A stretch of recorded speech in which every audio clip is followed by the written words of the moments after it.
la corona de espinas, y pusieron sobre su cabeza una corona tejida de espinas. Mateo 27-29.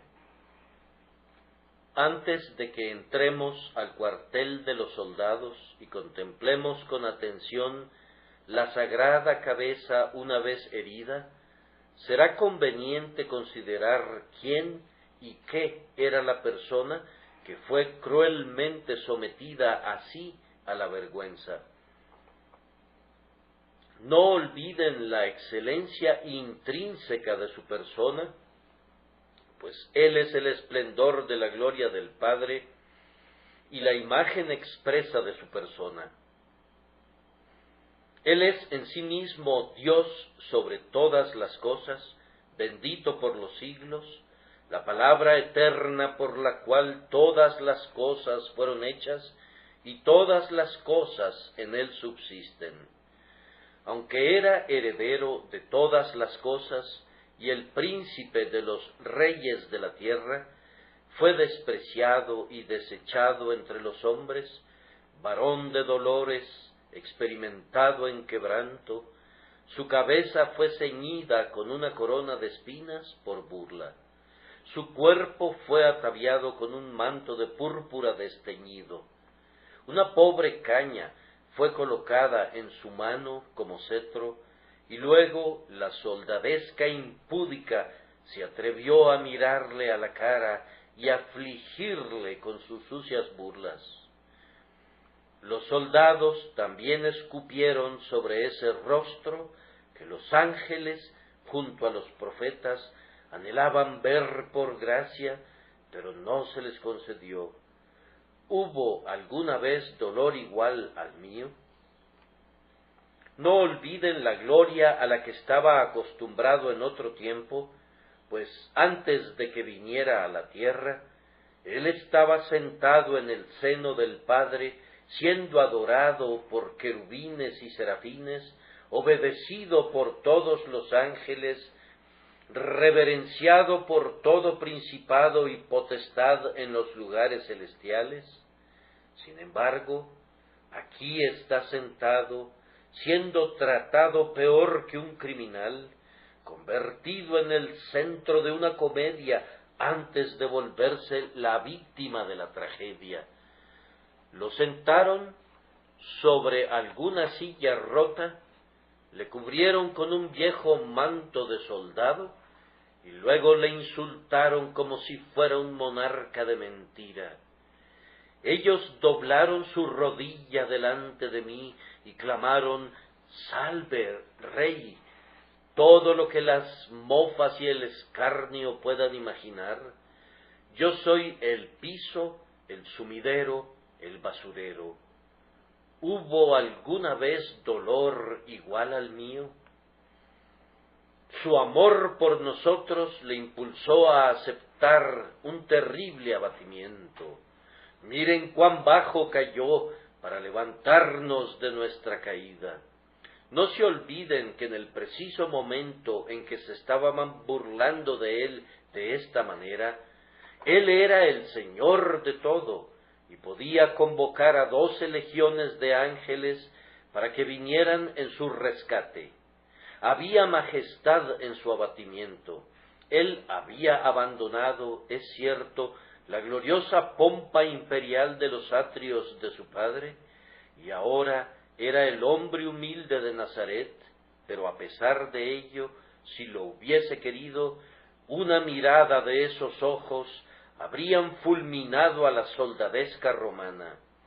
Una palabra de esos labios silenciosos habrían estremecido el palacio de Pilato desde el techo hasta los cimientos, y si hubiese querido, el irresoluto gobernador y la maligna multitud habrían sido conjuntamente arrojados vivos al abismo, al igual que Coré, Datán y Abiram en tiempos antiguos. He aquí el propio Hijo de Dios, el muy amado del cielo y el príncipe de la tierra, está sentado allí y se ciñe la cruel corona que lesiona su mente y su cuerpo a la vez. la mente por el insulto y el cuerpo por el dolor punzante y taladrante. Su rostro de rey fue desfigurado por heridas que no cesan de sangrar, que gotean lánguidas y lentas, y sin embargo, esa frente muy noble y amada fue una vez la más hermosa de los hijos de los hombres, y aun en esas circunstancias era el rostro de Emmanuel, Dios con nosotros. Recuerden estas cosas y le verán atentamente con ojos iluminados y tiernos corazones, y serán capaces de entrar más plenamente en comunión con Él en sus aflicciones.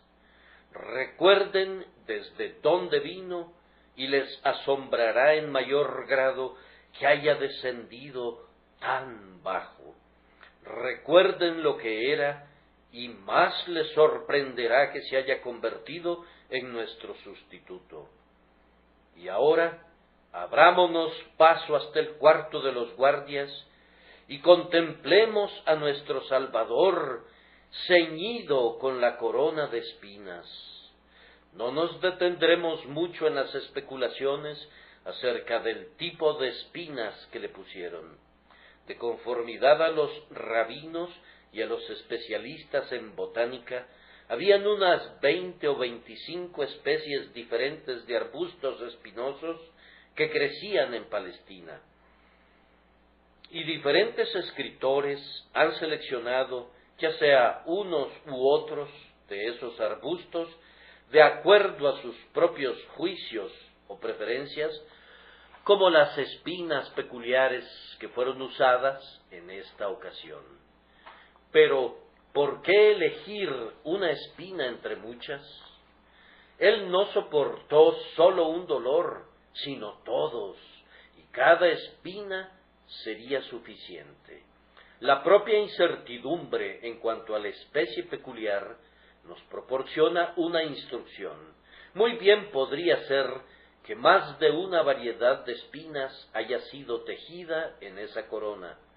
Sea como fuere, el pecado ha esparcido tan profusamente espinas y cardos en la tierra que no hubo ninguna dificultad para encontrar los materiales, como tampoco hubo escasez de aflicciones para castigarle cada mañana y hacer que se doliera todos sus días. Los soldados podrían haber usado ramas flexibles del árbol de acacia, esa madera que no se pudre, de la cual tomaron para hacer muchas de las sagradas tablas y utensilios del santuario. Por tanto, habrían sido utilizados de manera significativa si ese fuera el caso. Podría ser cierto, como los antiguos escritores generalmente lo consideraban, que la planta fuera la conocida como spina Christi, espina de Cristo, pues cuenta con muchas espinas agudas y pequeñas, y con sus verdes hojas se podría tejer una guirnalda como las que se utilizaban para coronar a los generales y a los emperadores después de una batalla. Pero vamos a dejar este asunto. Fue una corona de espinas la que traspasó su frente y le causó sufrimientos a la vez que vergüenza, y eso nos basta. Nuestra pregunta es ahora, ¿qué es lo que vemos cuando nuestros ojos contemplan a Jesucristo coronado de espinas? Hay 6 elementos que me impresionan notablemente, y al levantar la cortina les ruego que presten mucha atención y pido que el Espíritu Santo derrame su iluminación divina y alumbre la escena delante de nuestras almas maravilladas. Lo primero que puede ver el observador más distraído antes de escarbar debajo de la superficie es un espectáculo doloroso. Aquí está el Cristo tierno, amante, generoso, siendo tratado con indignidad y escarnio. Aquí está el príncipe de la vida y de la gloria, convertido en objeto de escarnio por una soldadesca atrevida. Contemplen hoy al lirio entre las espinas, la pureza alzándose en medio del pecado que se le opone. Vean al sacrificio atrapado en la espesura y sujetado con firmeza allí como una víctima en nuestro lugar para cumplir el antiguo tipo del carnero trabado en un zarzal que Abraham sacrificó en lugar de Isaac. Tres cosas deben ser analizadas cuidadosamente en este espectáculo de dolor. Aquí vemos la mansedumbre y la debilidad de Cristo sometidas por los alegres legionarios. Cuando trajeron a Cristo al cuarto de la guardia, ellos sentían que se encontraba enteramente en su poder y que sus pretensiones de ser un rey eran tan absurdas que sólo podría ser un tema de burla despectiva. Estaba vestido pobremente, pues únicamente llevaba la túnica de un campesino. ¿Era acaso entonces un pretendiente para vestir la púrpura? Guardaba silencio. ¿Era acaso el hombre que fuera a incitar la sedición a la nación? Estaba todo lleno de heridas y moretones, y acababa de sufrir el látigo del verdugo. ¿Era acaso el héroe que inspiraría el entusiasmo de un ejército para derrocar a la vieja Roma? Parecía una extraña diversión para ellos, y como las bestias salvajes juegan con sus víctimas, así jugaban ellos con él. Les garantizo que eran muchas las mofas y los desprecios de la soldadesca romana a costa suya, y fuerte era la risa en medio de sus filas. Miren su rostro, cuán manso se muestra, cuán diferente de los rostros altivos de los tiranos. Burlarse de sus derechos reales no era sino algo natural para la ruda soldadesca. Él era tan dócil como un niño, tan tierno como una mujer. Su dignidad era de un aguante calmado y tranquilo, y ciertamente no era una dignidad cuya fuerza pudieran sentir estos hombres semibárbaros. Por tanto, le abrumaban con desprecios. Recordemos que la debilidad de nuestro Señor fue asumida por causa nuestra. Por nosotros se convirtió en cordero, por nosotros hizo a un lado su gloria, y por tanto es más doloroso cuando vemos que esta humillación voluntaria asumida en sí mismo fuera el objeto de tanta mofa y escarnio, aunque dignas del más alto precio. Él se humilla para salvarnos, y nosotros nos reímos conforme se agacha. Él deja el trono para poder elevarnos a ese trono, pero mientras Él está graciosamente condescendiendo, la burda risa de un mundo impío es su única recompensa. ¡Qué cosa tan terrible! ¿Acaso fue el amor tratado de una manera tan poco amable? Ciertamente la crueldad que recibió fue proporcional a la honra que merecía. Tan perversos son los hijos de los hombres. Oh cabeza tan llena de golpes, frente que pierde la sangre vital, oh grandiosa humildad, sobre su rostro caen las más amargas indignidades. Él soporta todo eso por mí. No era simplemente que se burlaban de su humildad, sino que se burlaban de sus derechos de ser un rey. Ajá, parecían decir, ¿acaso es este un rey? Debe tratarse de alguna rústica tradición judía, en verdad, que este pobre campesino reclame el derecho de ceñirse una corona. ¿Acaso es este el hijo de David? ¿Cuándo batirá en retirada a César y sus ejércitos hasta el mar y establecerá un nuevo estado y reinará en Roma? Este judío, este campesino, ¿acaso va a cumplir el sueño de su nación y gobernará sobre toda la humanidad? Ridiculizaban esta idea a las 1000 maravillas, y no nos sorprende que lo hicieran, pues no podían percibir su verdadera gloria. Pero, amados, mi punto yace aquí. Él era un rey en el sentido más verdadero y enfático. Si no hubiera sido un rey, entonces, como un impostor, habría merecido el escarnio, pero no lo habría sentido tan profundamente. Pero siendo verdadera y realmente un rey, cada palabra debe haber atormentado su alma regia, y cada sílaba debe haber herido en lo vivo su espíritu real.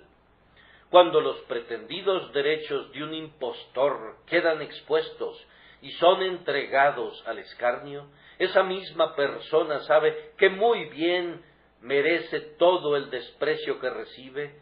¿Y qué puede decir? Pero si el heredero verdadero de todas las propiedades del cielo y de la tierra tiene sus derechos denegados y su persona es escarnecida, entonces su corazón queda herido y la reprensión y el reproche le llenan de aflicción.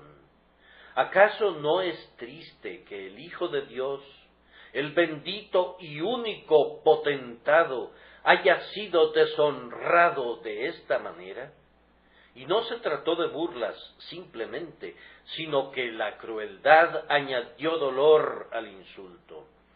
Si sólo hubieran tenido la intención de burlarse de él, pudieran haber tejido una corona de paja, pero ellos se proponían infligirle dolor y por tanto tejieron una corona de espinas.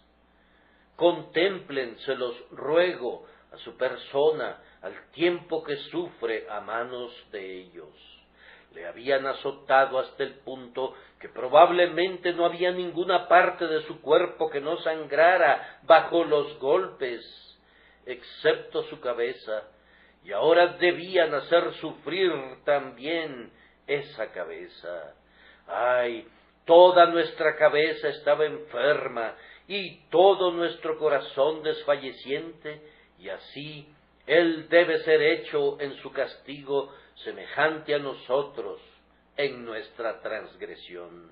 No había ni una sola parte de nuestra humanidad sin pecado, y no debía haber ni una parte de su humanidad sin sufrimiento.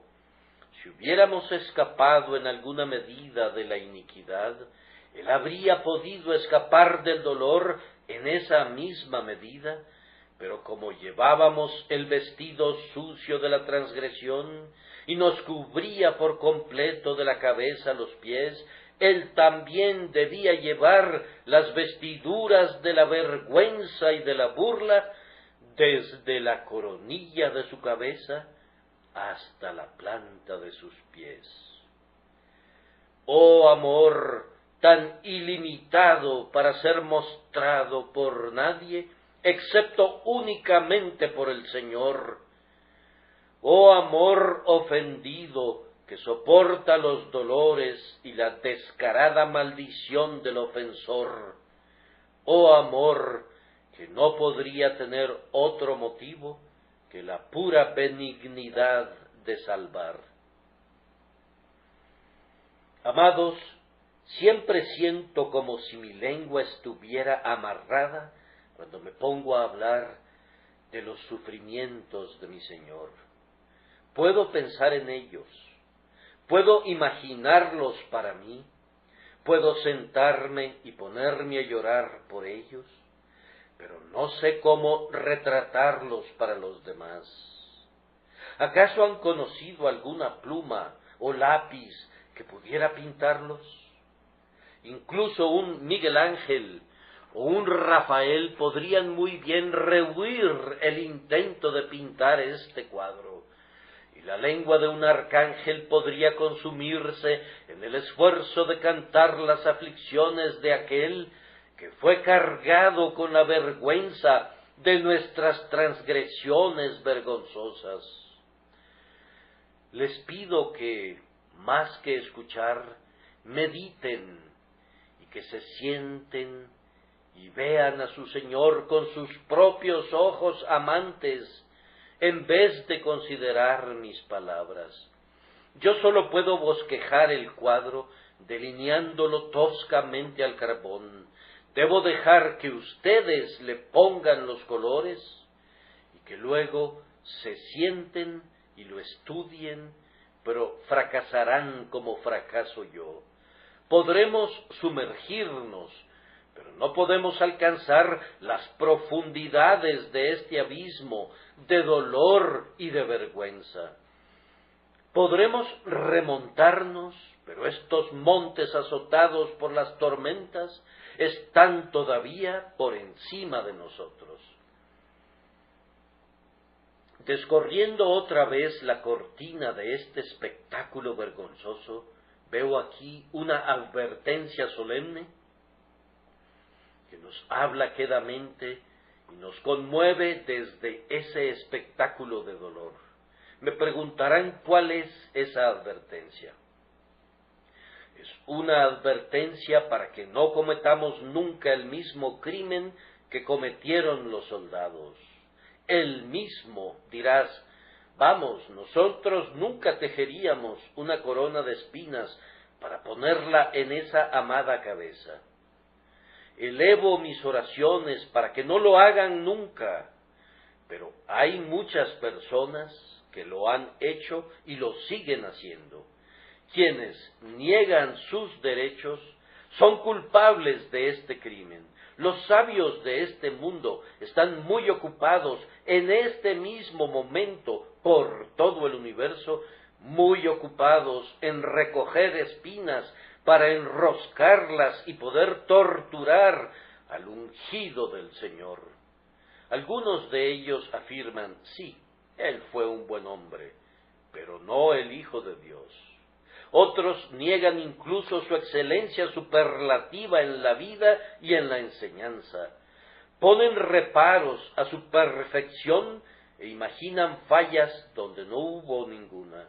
Nunca se sienten más felices que cuando impugnan su carácter. ¿Podría estarme dirigiendo a algunos infieles confesos aquí? A algunos escépticos en lo relativo a la persona del Salvador y a su doctrina? Yo los acuso de coronar de espinas al Cristo de Dios cada vez que inventan acusaciones crueles en contra del Señor Jesús y cuando expresan denuestos en contra de su causa y de su pueblo. Al negarle sus derechos y especialmente al ridiculizarlos, están repitiendo la infeliz escena que tenemos delante de nosotros. Hay algunas personas que usan todo su ingenio y ejercitan su máxima habilidad únicamente en descubrir discrepancias en las narraciones del Evangelio o evocar diferencias entre sus supuestos descubrimientos científicos y las declaraciones de la palabra de Dios.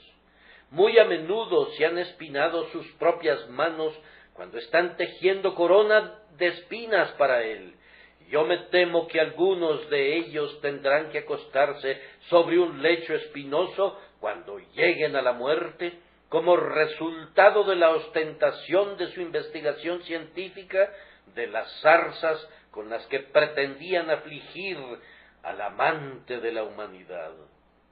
Sería muy bueno que no tuvieran que acostarse eternamente sobre algo peor que espinas, cuando Cristo venga para juzgarlos y condenarlos y arrojarlos en el lago de fuego por todas sus impiedades concernientes a él.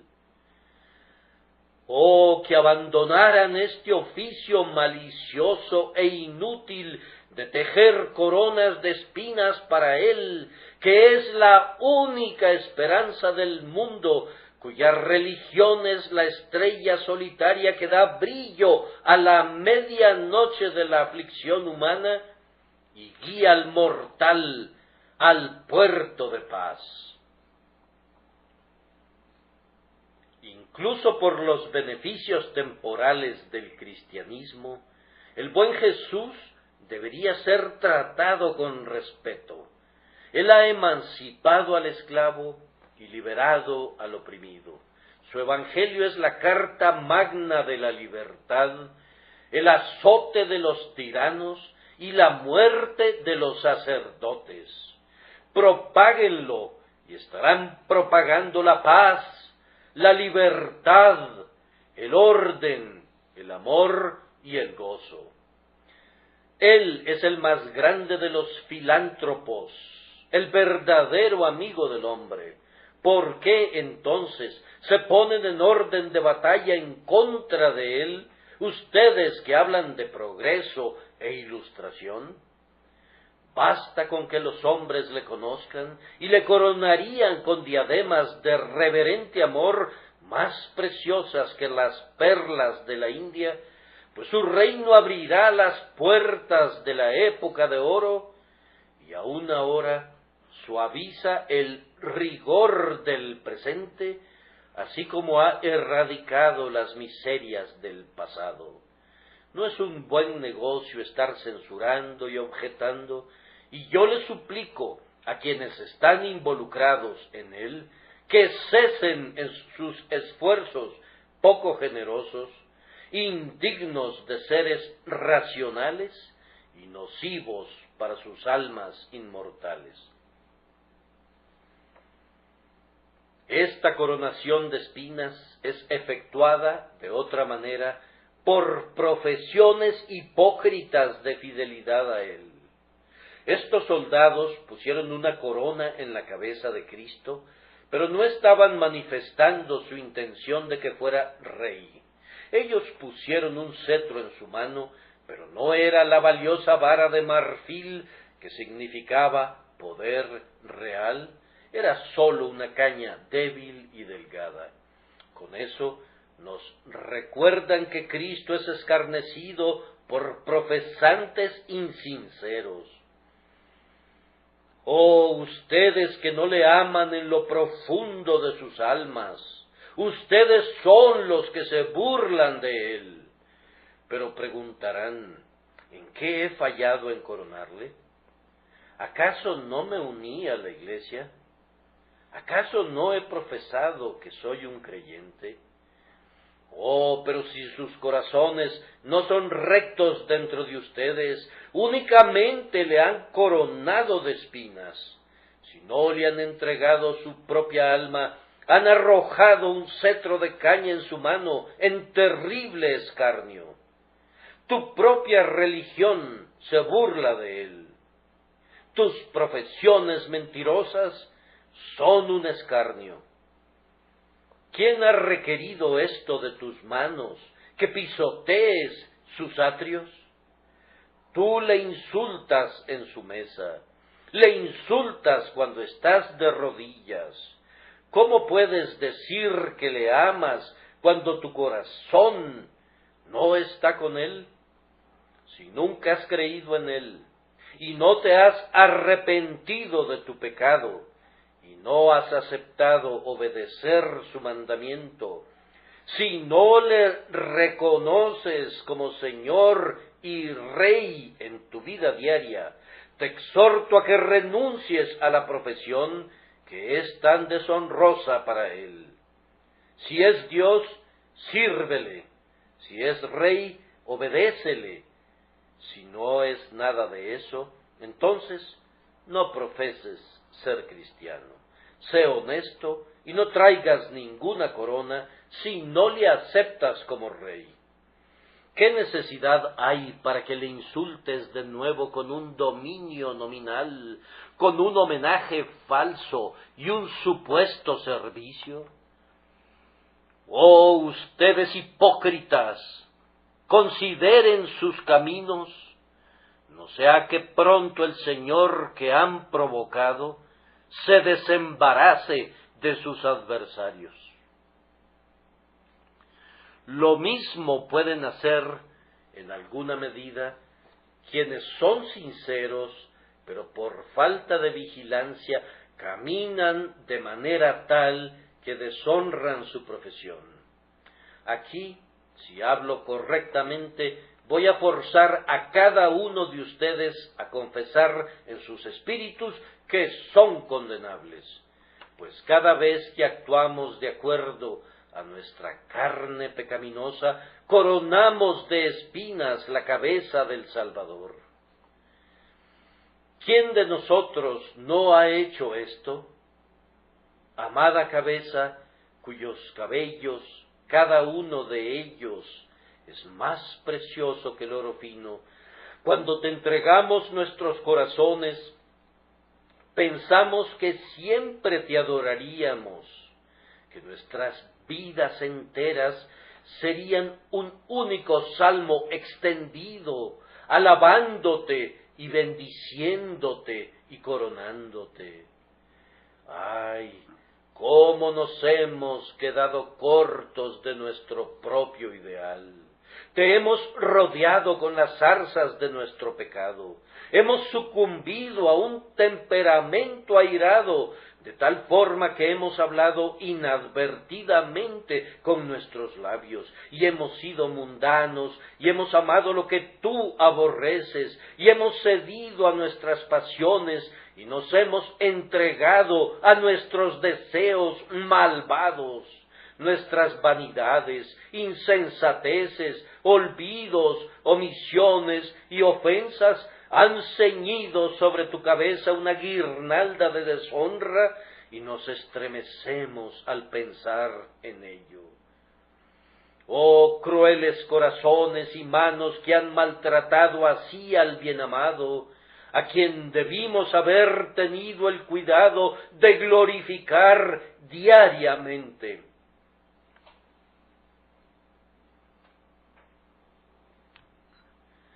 ¿Hablo a algún rebelde cuyo visible pecado ha deshonrado la cruz de Cristo?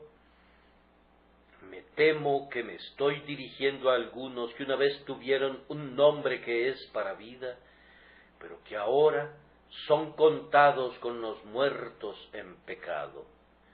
Ciertamente, si hay una chispa de gracia en ustedes, lo que estoy diciendo ahora tiene que herirles en lo más vivo y actuar como sal sobre una herida abierta para hacer que su misma alma se duela. ¿Acaso no les zumban los oídos cuando los acuso de actos deliberados, de inconsistencia, que han tejido una corona de espinas para la cabeza de nuestro amado Señor? Así es, en verdad, pues ustedes han abierto sus bocas blasfemas, han enseñado a los adversarios a vituperarle, han afligido a la generación de su pueblo y han hecho tropezar a muchos. Hombres impíos han colocado las faltas de ustedes a la puerta del inocente Salvador. Han dicho, esta es tu religión. Ustedes han cultivado las espinas, pero Él ha tenido que sufrirlas. Nosotros llamamos nuestras ofensas inconsistencias, pero los hombres mundanos las consideran como el fruto del cristianismo y condenan a la vid por culpa de estos racimos amargos. Acusan al Santo Jesús con las culpas de sus seguidores descarriados. Queridos amigos, no hay espacio para que nos sintamos aludidos. Cada uno de nosotros, al considerarlo, vengamos al afligido y amante penitente y lavemos sus amados pies con lágrimas de arrepentimiento, porque hemos coronado de espinas su cabeza. Así, nuestro Dios y Señor, coronado de espinas, está delante de nosotros como un espectáculo doloroso, transmitiéndonos una solemne advertencia. Levantando nuevamente el velo, vemos en la persona de nuestro Señor, torturado e insultado, una firmeza triunfante. Él no podía ser vencido, él era victorioso incluso en la hora de la vergüenza más profunda. Él, con un corazón resuelto, cargó toda la ignominia y vergüenza, y en medio del dolor más agudo, amó de igual modo, sí, amó de igual modo. Él estaba soportando en aquel momento, en primer lugar, las aflicciones sustitutivas que le correspondían porque Él estuvo en lugar nuestro y no las evitó. Nosotros éramos pecadores y la recompensa del pecado es dolor y muerte. Por tanto, sobre Él fue el castigo de nuestra paz. Él estaba soportando en ese momento lo que nosotros teníamos que haber soportado, y vaciando la copa que la justicia había mezclado para nosotros. ¿Se echó para atrás? Oh, no. Cuando llegó el momento de beber de esa hiel y de ese ajenjo en el huerto, puso la mezcla en sus labios, y el trago pareció hacer tambalear su fuerte espíritu por un instante. Su alma estaba muy triste hasta la muerte. Estaba como alguien angustiado en gran manera, sacudido de un lado a otro por una agonía interna.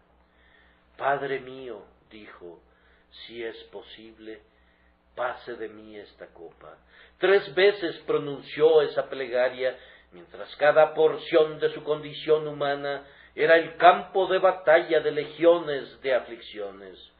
Su alma se apresuraba a salir por cada poro para encontrar un respiradero para sus henchidos dolores, y su cuerpo entero estaba cubierto con sudor de sangre. Después de esa tremenda lucha, la fuerza del amor controló la debilidad de la humanidad.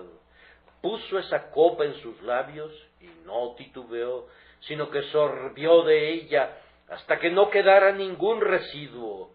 Y ahora la copa de ira está vacía.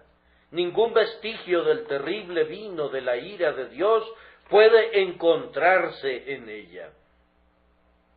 De un tremendo sorbo de amor, el Señor bebió hasta la última gota, la destrucción de todo su pueblo. ¿Quién es el que condenará? Cristo es el que murió, más aún, el que también resucitó. Y ahora, pues, ninguna condenación hay para los que están en Cristo Jesús, los que no andan conforme a la carne, sino conforme al Espíritu. Ciertamente, la resistencia había alcanzado un punto muy alto cuando fue sujeto a soportar la dolorosa burla que describe nuestro texto, pero él no se acobardó ni modificó su propósito establecido. Él se había comprometido y llegaría hasta el final. Mírenlo y vean allí un milagro de paciente aguante de las aflicciones que habrían enviado al infierno a todo un mundo si él no hubiese cargado con ellas a favor de nosotros. Además de la vergüenza y del sufrimiento debidos por el pecado, con los que el Padre quiso quebrantarlo, él estaba soportando el exceso de la malicia del odio de los hombres. ¿Por qué tenían que haber concentrado los hombres todo su escarnio y su crueldad en su ejecución? ¿Acaso no bastaba con que él muriera? producía placer a sus corazones de hierro, atormentar sus sensibilidades más tiernas? ¿Por qué razón estos inventos para profundizar su dolor? Si cualquiera de nosotros hubiese sido escarnecido así, no lo habríamos soportado. No hay ningún hombre o mujer aquí que hubieran podido permanecer callados bajo tales indignidades, pero Jesús estaba sentado en omnipotencia de paciencia, en control de su alma de manera regia. Glorioso modelo de paciencia, te adoramos cuando vemos cómo la malicia no pudo vencer tu amor todopoderoso. El dolor que había soportado por causa de los azotes lo hacía palpitar con extremada angustia, pero no leemos nada acerca de lágrimas o gemidos, mucho menos de quejas airadas o amenazas vengadoras. No busca piedad, ni hace un llamado a la reducción del castigo. No pregunta por qué torturan o por qué escarnecen. Intrépido testigo, mártir valeroso, sufriendo terriblemente, tú sufres a la vez con calma. Con tan perfecta estructura corporal como la suya, pues su cuerpo había sido concebido sin pecado, debía haber sido susceptible de torturas que nuestros cuerpos, trastornados por el pecado, no podrían sentir. Su pureza delicada sentía un horror por las burlas impúdicas que nuestros espíritus más endurecidos no podrían calcular. Sin embargo, Jesús soportó todo como únicamente el Hijo de Dios podría soportarlo. Podrían haber aumentado la carga como hubieran querido, él solo habría agregado mayor resistencia para soportarlo todo, pero nunca hubiera retrocedido ni se hubiera acobardado. Me atrevo a sugerir que tal era el cuadro de paciencia que exhibió nuestro bendito Señor, que conmovió incluso a algunos miembros de la soldadesca. ¿Se les ha ocurrido preguntarse cómo llegó a enterarse Mateo acerca de todo ese escarnio? Mateo no estaba allí. Marcos también nos proporciona un relato al respecto, pero no le habrían permitido estar en la sala de los guardias. Los guardias pretorianos eran demasiado orgullosos y rudos para tolerar la presencia de los judíos, y mucho menos de los discípulos de Jesús en el pretorio, puesto que nadie podía estar allí, excepto los propios legionarios. Es bueno hacerse la pregunta: ¿quién contó esta historia? Debe haber sido un testigo ocular. ¿Acaso no podría haber sido ese mismo centurión que, en el mismo capítulo, se nos informa que dijo: verdaderamente este era el Hijo de Dios? ¿Acaso esa escena, conjuntamente con la muerte del Señor, no podrían haberle llevado a esa conclusión? No lo sabemos, pero esto sí es evidente, que la historia debe haber sido contada por un testigo ocular y también por alguien que simpatizaba con el Cristo que sufría, pues a mi oído no parece el relato de un espectador indiferente. No me sorprendería, y casi me atrevería a afirmarlo, que el rostro desfigurado pero paciente de nuestro Señor predicó un sermón que al menos uno que lo vio sintió su misterioso poder, sintió que tal paciencia era más que humana y aceptó a partir de ese momento al Salvador coronado de espinas como su Señor y su Rey. Esto sí sé en verdad, que si tú y yo queremos conquistar corazones de hombres para Jesús, debemos ser también pacientes. Y si cuando nos ridiculizan y nos persiguen, podemos soportarlo sin quejas ni represalias. Ejerceremos una influencia que aún los que son más brutales sentirán, influencia que someterá las mentes elegidas. Levantando el velo nuevamente, pienso que tenemos delante de nosotros, en cuarto lugar, en la persona del triunfante sufriente, una sagrada medicina. Yo solo puedo sugerir las enfermedades que curará. Estas espinas salpicadas con sangre son plantas de renombre, preciosas en la cirugía celestial, si son usadas correctamente. Basta que tomen una sola espina de esta corona y que la usen como una lanceta, y hará brotar la sangre caliente de la pasión y abatirá la fiebre del orgullo. Es un remedio maravilloso para las hinchazones de la carne y las dolorosas llagas del pecado. Quien ve a Jesús coronado de espinas, detestará mirarse a sí mismo, excepto si es a través de las lágrimas de la contrición.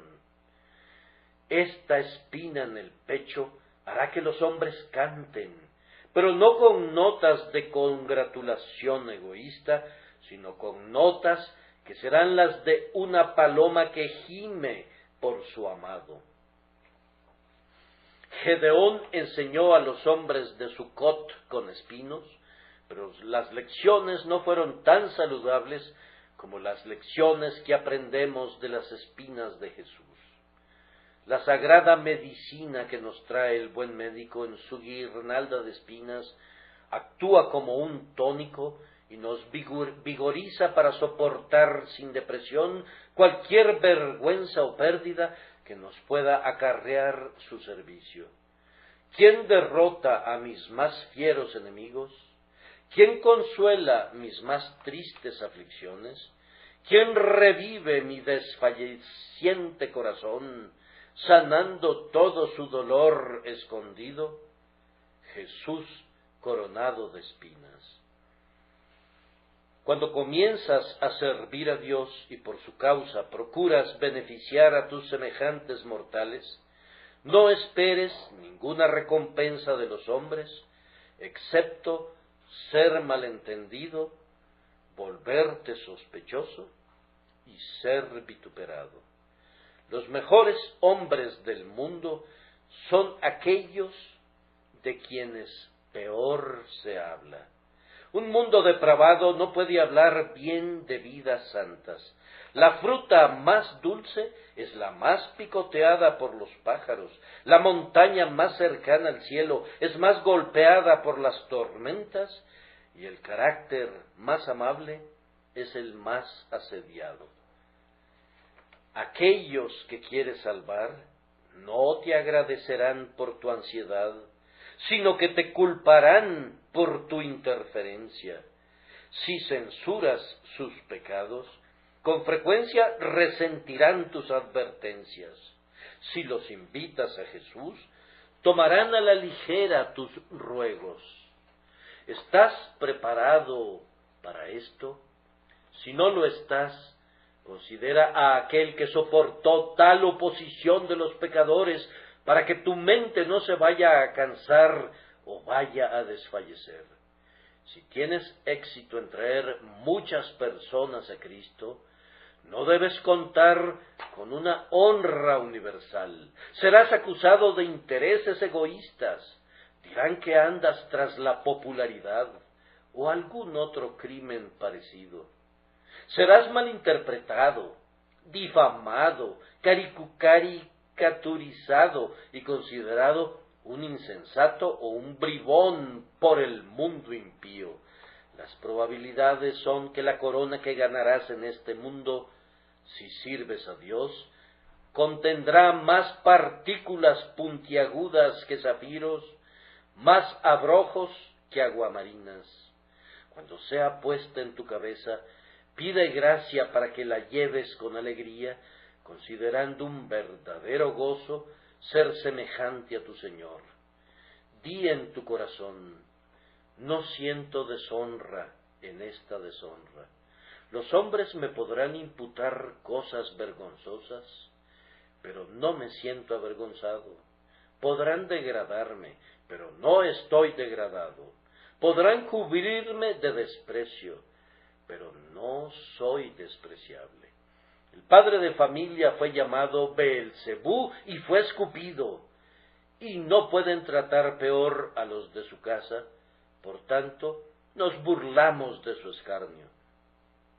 De esta manera, somos estimulados a la paciencia por la paciencia del despreciado Nazareno.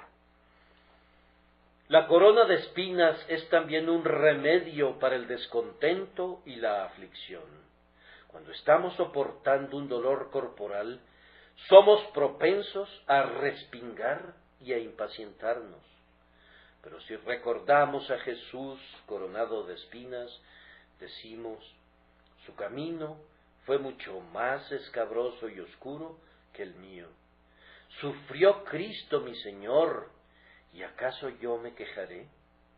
Y así nuestras quejas se desvanecen.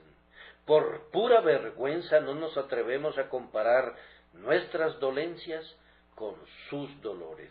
La resignación es aprendida a los pies de Jesús cuando vemos a nuestro grandioso ejemplo perfeccionado en el sufrimiento. La corona de espinas es una cura para el afán. Alegremente llevaríamos cualquier atavío que nuestro Señor nos prepare, pero es una gran insensatez tejer coronas de espinas innecesarias para nosotros mismos. Sin embargo, he visto a algunos que son, así lo espero, verdaderos creyentes que se esfuerzan mucho en crearse problemas y trabajan intensamente para aumentar sus trabajos intensos. Se apresuran para ser ricos, se desgastan, se esfuerzan, se preocupan y se atormentan a sí mismos para cargarse con el peso de la riqueza. Se hieren a sí mismos para llevar la corona de espinas de la grandeza mundana. Muchas son las formas de hacernos varas para nuestras propias espaldas. He conocido a algunas madres que tejen coronas de espinas con sus propios hijos, a quienes no pueden confiar a Dios y llevan coronas de ansiedades por la familia, cuando habrían podido regocijarse en Dios. He conocido a otros que se hacen coronas de espinas con miedos insensatos, que no tenían por qué existir, pero parecían ansiosos de estar inquietos, ávidos de espinarse con cardos. Oh creyente, dite a ti mismo, mi Señor llevó mi corona de espinas por mí, ¿por qué habría de llevarla yo también? Él tomó nuestras aflicciones y llevó nuestros dolores para que nosotros fuéramos un pueblo feliz, capaz de obedecer el mandamiento: no os afanéis por el día de mañana, porque el día de mañana traerá su afán. Nuestra es la corona de favores y misericordias, y la llevamos cuando echamos todo nuestro afán sobre Él, que cuida de nosotros. Esa corona de espinas nos cura del deseo de las vanaglorias del mundo, oscurece toda pompa y gloria humanas hasta que se convierten en humo. Si pudiéramos traer aquí la tiara pontificia, o la diadema imperial de Alemania, o las insignias reales del zar de todas las Rusias, ¿qué valen comparadas con la corona de espinas de Jesús? Sentemos a cualquier grande en su trono y vean cuán pequeño se mira cuando Jesús se sienta a su lado. ¿Qué elemento de condición real hay en exprimir a los hombres, vivir a costa de sus trabajos y darles muy poco a cambio? Lo que conviene a un rey es que todos los súbditos estén sumamente agradecidos por un desinteresado amor y ser la fuente de bendiciones para ellos.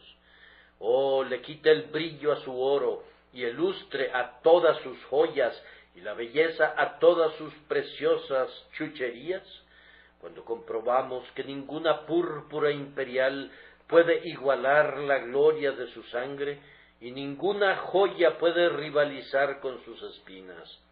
El espectáculo y la ostentación cesan de tener atractivo para el alma una vez que las excelencias superlativas del Salvador agonizante han sido discernidas por el ojo esclarecido. ¿Quién busca la comodidad cuando ha visto al Señor Cristo? Si Cristo lleva una corona de espinas, ¿ambicionaremos una corona de laurel? Aún el fiero cruzado, cuando entró en Jerusalén y fue elegido rey, tuvo el suficiente sentido de decir: no llevaré una corona de oro en la misma ciudad en la que mi Salvador llevó una corona de espinas. ¿Por qué habríamos de desear, como soldados que duermen sobre lechos de plumas, tenerlo todo arreglado para nuestra comodidad y placer? ¿Por qué habríamos de reclinarnos en amplios lechos cuando Jesús cuelga de una cruz? ¿Por qué estos delicados vestidos cuando Él está desnudo? ¿Por qué estos lujos cuando Él es tratado bárbaramente? De esta manera, la corona de espinas nos cura de inmediato de la vanagloria del mundo y de nuestro propio amor egoísta a la comodidad. El trovador del mundo podrá gritar: muchacho, ven acá y coróname con botones de rosas, pero la solicitud del sibarita no es para nosotros. Para nosotros, ni los deleites de la carne ni el orgullo de la vida pueden tener encantos mientras el varón de dolores está a la vista. Nosotros debemos sufrir todavía y trabajar duro hasta que el Rey nos invite a compartir su reposo. Debo notar, en quinto lugar, que hay delante de nosotros una coronación mística. Tengan paciencia con mis múltiples divisiones. La coronación de espinas de Cristo fue simbólica y contenía un gran significado, pues primero fue para él una corona triunfante. Cristo había combatido con el pecado desde el día que estuvo frente a frente a él en el desierto hasta cuando entró al pretorio de Pilato y lo venció. Como una muestra que había ganado la victoria, he aquí la corona del pecado tomada como un trofeo. ¿Cuál era la corona del pecado? Espinas. Estas brotaron de la maldición. Espinos y cardos te producirá. Fue la coronación del pecado. Y ahora Cristo le ha quitado su corona y la ha puesto en su propia cabeza. Ha despojado al pecado de su más rica insignia real y la usa él mismo. Glorioso campeón, salve. ¿Qué si digo que las espinas constituían una corona mural? El paraíso fue cercado con un seto de espinas tan agudas que nadie podía entrar, pero nuestro campeón saltó primero la muralla erizada y portó el estandarte marchado con sangre de su cruz hasta el corazón de ese nuevo y mejor Edén, que de esta manera ganó para nosotros, para no perderse jamás. Jesús lleva la corona mural que denota que ha abierto el paraíso. Fue la corona de un luchador la que llevó, pues luchó no con carne y sangre, sino con principados y potestades, y venció a su enemigo. Llevó la corona de un corredor, pues había corrido contra los poderosos y los dejó atrás en la carrera. Ya casi había terminado su carrera y sólo le faltaban un paso o dos por dar para alcanzar la meta. Aquí hay un maravilloso espacio para extenderse, pero debemos detenernos de inmediato para no llegar demasiado lejos. Era una corona rica de gloria, a pesar de la vergüenza con la que se pretendía cubrirle. Vemos a Jesús el monarca de los dominios del sufrimiento, el primero en medio de 10,000 sufrientes. Nunca digan, yo sufro mucho. ¿Qué son nuestros dolores comparados con los suyos? Cuando el poeta se paró en la cima del monte Palatino y pensó en la horrenda ruina de Roma, exclamó, ¿cuáles son nuestros dolores y sufrimientos? De la misma manera pregunto yo, ¿qué son nuestros sufrimientos superficiales comparados con las infinitas aflicciones de Emmanuel? Muy bien podemos controlar en nuestros oprimidos pechos nuestro abatimiento insignificante. Más aún, Jesús es el príncipe de los mártires. Él dirige la caravana entre el noble ejército de testigos sufrientes y de confesores de la verdad.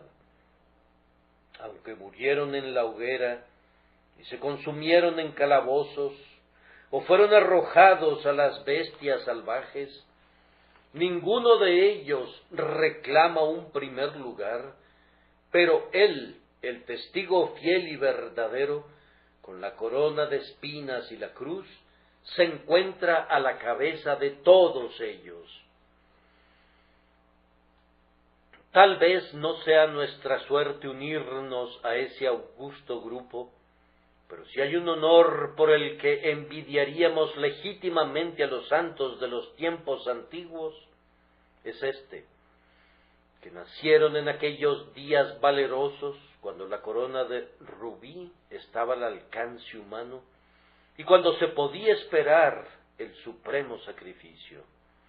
Somos unos pusilánimes, en verdad, si en estos días más tranquilos nos avergonzamos de confesar a nuestro Señor y le tenemos miedo a un poco de escarnio, o temblamos ante las críticas de los supuestos sabios. Más bien, sigamos al Cordero donde quiera que vaya, contentos de llevar su corona de espinas, para que en su reino podamos contemplar su gloria. La última palabra es esta. En la corona de espinas veo un poderoso estímulo. ¿Un poderoso estímulo para qué? Bien, primero, un estímulo para un ferviente amor a Él. ¿Pueden verle coronado de espinas sin sentirse atraídos a Él? Creo que si Él viniera aquí el día de hoy y le pudiéramos ver, habría una amorosa aglomeración alrededor de Él para tocar el borde de su vestido o besar sus pies. Salvador, tú eres muy precioso para nosotros, más amado que todos los nombres de lo alto, mi Salvador y mi Dios, tú eres siempre glorioso, pero en estos días eres más amable cuando estás vestido con ese vergonzoso escarnio. El lirio del valle y la rosa de Sarón, ambos en uno es Él, hermoso en la perfección de su carácter y rojo de sangre en la grandeza de sus sufrimientos. Adórenle, adórenle, bendíganle, y que sus voces canten, el Cordero es digno. A continuación, el espectáculo es un estímulo para el arrepentimiento. Nuestros pecados pusieron espinas alrededor de su cabeza. Oh, mi pobre naturaleza caída, te voy a azotar por azotarle a Él, y te voy a hacer sentir las espinas por causar que Él las soportara. ¿Cómo pueden venir a su bienamado sometido a tanta vergüenza, y sin embargo pueden hacer una tregua o dialogar con los pecados que le atravesaron? No puede ser. Declaremos delante de Dios el profundo dolor de nuestras almas por haber hecho sufrir al Salvador de tal manera. Luego pidamos gracia para cercar nuestras vidas con espinas, para que a partir de este momento el pecado no se nos acerque. Me acordé hoy de cuán a menudo he visto al endrino crecer en el seto todo erizado con 1000 púas, pero justo en el centro del arbusto he visto un precioso nido de un pajarito. ¿Por qué puso esa criatura su habitación allí? Porque las espinas se convierten en una protección para ella y la abrigan de cualquier daño. Conforme meditaba anoche sobre este bendito tema, se me ocurrió pedirles que construyan sus nidos dentro de las espinas de Cristo. Es un lugar seguro para los pecadores. Analicen los sufrimientos de su Salvador y verán la expiación del pecado. Vuelen a sus heridas, vuelen ustedes, tímidas palomas estremecidas. No hay un lugar de descanso más seguro para ustedes. Construyan sus nidos, lo repito, entre estas espinas, y cuando lo hayan hecho y hayan confiado en Jesús y lo hayan aceptado como su todo en todo, entonces vengan y coronen su sagrada cabeza con otras coronas. ¿Cuál gloria merece? ¿Qué es lo suficientemente bueno para él? Si pudiéramos tomar todas las cosas preciosas de todos los tesoros de los monarcas, no serían dignas ni de ser piedrecillas a sus pies. Si pudiéramos traerle todos los cetros, mitras, tiaras, diademas y todas las otras pompas de la tierra, serían todas indignas de ser arrojadas al polvo delante de él. ¿Con qué habríamos de coronarle? Vengan, tejamos conjuntamente nuestras alabanzas y usemos nuestras lágrimas como perlas y nuestro amor como oro. Brillarán como diamantes en su estima, pues él ama el arrepentimiento y ama la fe. Hagamos una guirnalda esta mañana con nuestras alabanzas y coronémosle como el laureado de gracia. Este día en que resucitó de los muertos, glorifiquémosle. Oh, que recibamos gracia para hacerlo con el corazón, y luego en nuestra vida, y luego con nuestra lengua, para que alabemos eternamente a quien sometió su cabeza a la vergüenza por nosotros.